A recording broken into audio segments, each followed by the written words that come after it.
Hello everyone and welcome back to the Music Dungeon with me, Mac Plays Banjo. It's a beautiful day, early morning. I have a delicious coffee right here, on which I poured a near perfect heart on with the milk, which is pretty impressive. You can see right here. I'm pretty proud of that if I say so myself. I'm learning, I'm almost there with the heart. But that's not important. What is important? Banjo. And really good players of the banjo. And there is one player which has been requested a lot recently. That player's name is Anthony Howell. Now, I know the name Anthony Howell, but I've never listened to him play. I may have seen a few videos in the past, but it was a long time ago, so I'm pretty unfamiliar with this guy. And today we're going to be examining his playing. What are we going to be doing while we're examining his playing? Well, we're going to be seeing how cleanly he plays. We're going to be seeing how good of time he's playing. We're going to listen to what his tone is. We're going to listen to his dynamic control. We're going to listen to his originality. We're going to be listening to his spunk and his vim and vigor. In short, we're going to be checking out his work, seeing how good he is, doing a little review of his playing, and maybe learning a thing or two. So anyways, if that sounds interesting, make sure to leave a comment saying, "Hey Mac, I can't wait to watch you watch this other banjo player named Anthony Howell in today's installment of the show." That's a great comment to leave. Okay, anyways, let's get right into it. Anthony Howell. So it seems that Anthony has a nice YouTube presence, 2.35 thousand subscribers. That's more than I have. I can't say that I'm not hurt. And I'm not subscribing because he has more subscribers than me. No, I'm kidding. Oh my gosh, we're going to subscribe to this guy. He has a lot more views than me too. Oh, I don't know. Looks like he's the real YouTuber here. Okay, let's just check these out. Anthony Howell ground speed, 31,000 views. Very cool. Bluegrass banjo. Let's check it out.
Wow. Where do I start with this? I guess first up, he's playing a Deering Rustic Wreath, which is a great banjo. It was my first real banjo. Here it is. Doesn't have any strings on it right now. Man, you can tell I practiced on this thing, huh? But no, the Rustic Wreath is a really good banjo if you want just like a not too expensive, good bluegrass banjo. They're pretty reasonably priced for what they are. So yeah, first off, that's a nice banjo he has. The reason I don't have strings on it right now, by the way, is because I had the low tuned, like John Hartford strings on it, tuned down to D. And I had someone make me this bridge. I know this is off topic, so we'll get right back to the banjo player in a second, but I want to show you this bridge. It's a 5-footed bridge, so it has a foot that goes down to the head for every string. So I was curious how that would change the sound if every single string had a foot, because like a normal bridge just has 3 feet. So, the second and fourth string don't have direct access down to the head. Only the first, third, and fifth to do. So I thought that'd be cool. And this one is also made out of hawthorn, which is a very untraditional wood. But anyway, that's not important. I'm going to start making videos about setup and tone soon. So if you want to you want to hear more about that, check out those videos. But yeah, anyways, Anthony Howell, what can we say about this ground speed break? Well, really, really high level stuff here. He's clearly a real devotee to melodic style, and he's really mastered a lot of it. Something interesting I noticed was that this lick here,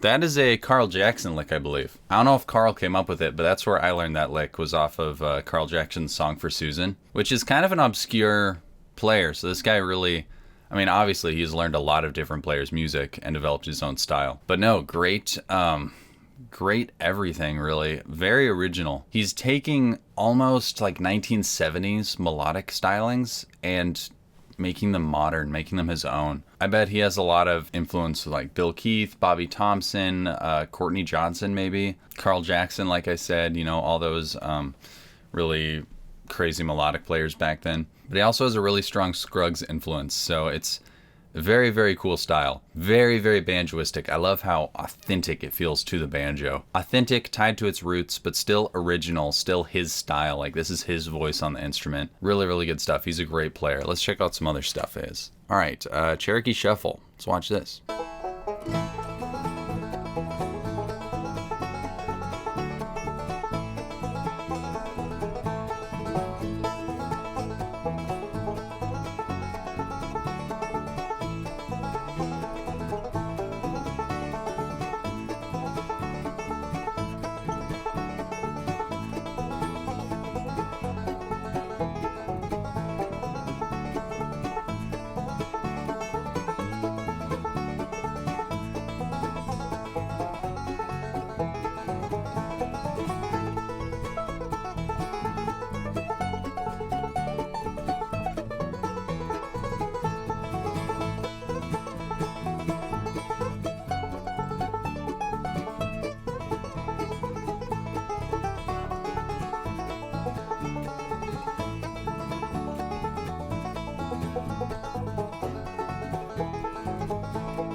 Wonderful, wonderful. Really well done. Fantastic job. I wonder if this was inspired by that version of Noam playing this song on the porch with was it Andy Watts and Tony Falco, where they're just on the porch playing this? Because not that he copied any of Noam's stuff or anything, it just, his solos followed a very similar contour.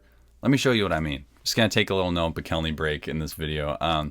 We'll get right back to Anthony Howell. I just want to demonstrate how these two solos are similar, or I guess like more than two solos, but these two guys playing this song is very similar. All right, so here's Noam's first solo. Compare this to Anthony's.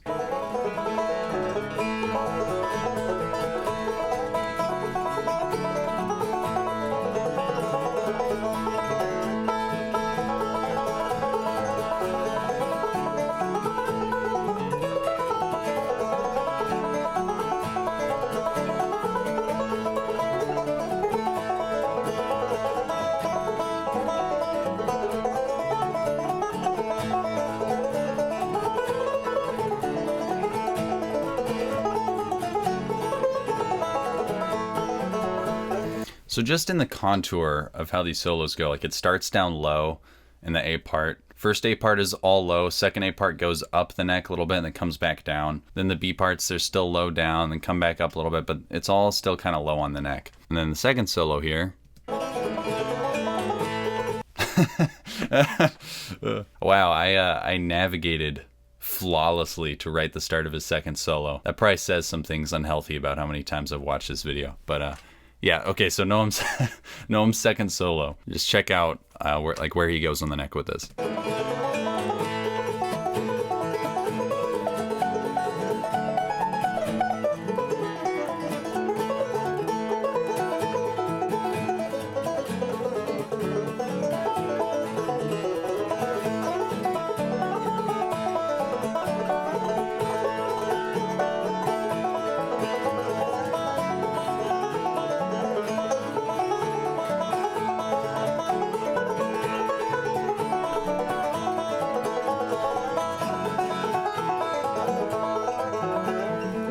So kind of starts up the neck for the A parts and then works his way down the neck for the B parts, most of it, which is just very similar. A lot of the material is very similar in these two. Anyways, all I'm trying to say with that is that Anthony probably inspired by Noam's version here, I would guess, which is awesome because those are some awesome solos by Noam. I should really transcribe those. But yeah, so great work from Anthony. A couple things that caught my notice here. First up,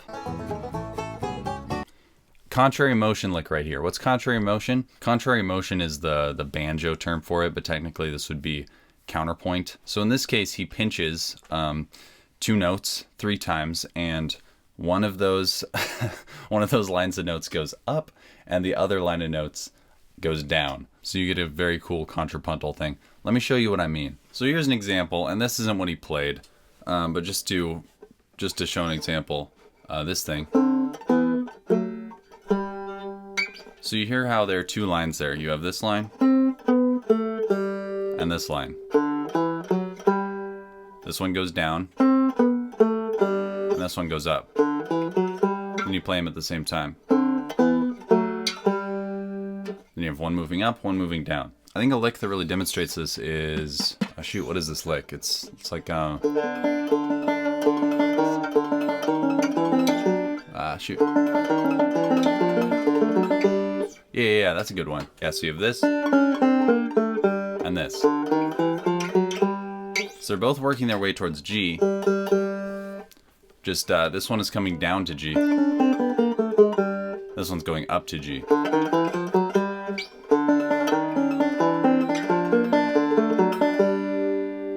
So yeah, contrary motion, very cool thing. Technically called counterpoint, if you want to look into that. But yeah, I think a lot of the guys who inspired Mr. Howell here were really in a counterpoint. Like Bill Keith was really in a contrary motion. Bobby Thompson did a lot of that. So it makes sense why he'd be doing it here. It's a really cool sound, really awesome. About the banjo, this is an Ohm North Star, I believe, which is a really cool banjo. If you watch the Matthew Davis video that I did a little while back, really great video, I think. Matthew Davis is a great player. His main banjo is a Ohm North Star, I think, at least in those videos we watched. And it's cool that he's got a strap with like the same inlay. That's a nice touch. Also, he's got a bass guitar back here, so I'm guessing he makes his own backing tracks. Really cool. All right, let's watch one more because I've been talking a lot in this one, and the recording is running along. But Clinch Mountain Backstep, let's check it out.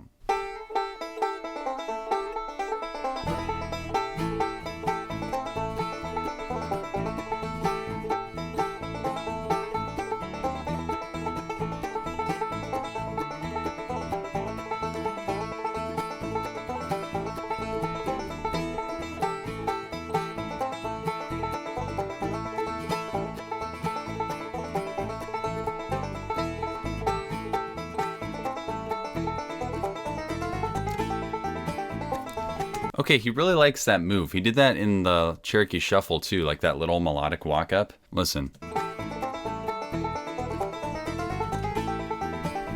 That's really cool. I gotta steal that lick.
Oh my gosh, that was cool. Go back to that.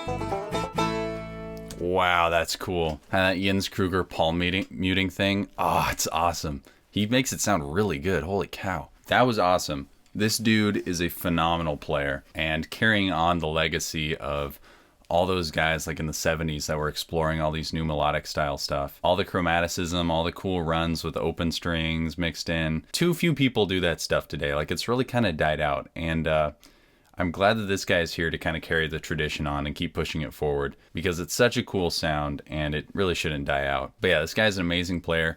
I'm probably going to tab out some of those breaks because they're really cool. I want to learn from him. Yeah, clearly an awesome player. I'm going to be watching more of his stuff, of course, and appreciating it. Thank you to everyone who recommended that I check out Anthony Howell. I appreciate it. Hope you guys enjoyed the video. If you did, go check out my other videos. You'll probably like those too. If you want to get the tabs of stuff that I play and like my shorts and stuff, you can find the tabs on Patreon. You don't have to pay to get the tabs. You can just join as a free member and you can get them all. And yeah, hope you enjoyed the video. I will see you in the next one.